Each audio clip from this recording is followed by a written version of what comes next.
What stories are you telling yourself? How are you controlling or allowing something else to control your mind? Listen, y'all, we all know that there's a requirement in today's world. Like, don't we know that we have to control the stories that we're telling ourselves? Even more importantly, the stories that somebody else is telling us, or maybe about us. Yo, can I just be honest with you for a second? As you grow, it's going to require some delusion on your part. You're going to have to tell yourself that you can accomplish something that you've never accomplished before, and you're not wired that way. You're wired to believe that, well, I can accomplish what I have accomplished, but I can't accomplish something that I haven't accomplished. So that's delusional. You're going to have to tell yourself the story that you can, and you're going to have to get around other people who maybe can tell you the story that you can. If you called me and you said, hey, Todd, like, I've only built $100 million company and I need to build $1 billion company, I don't think I can do it. Inside of 30 seconds, I can convince you that you can, because I've been there and I've done that. But listen to me.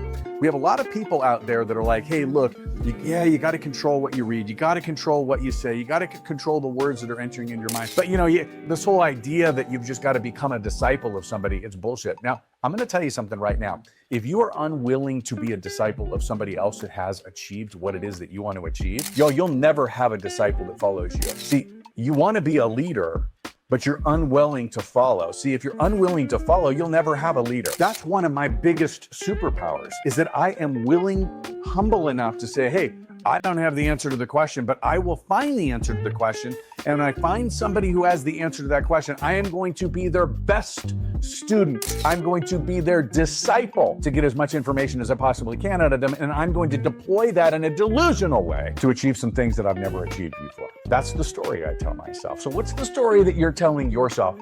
Are you controlling your own messaging? You've got to tell yourself the story, even if it's not true, so that you will go out and find the ways to make it true, because that's how you grow. So get out there, manage the story, choose the story.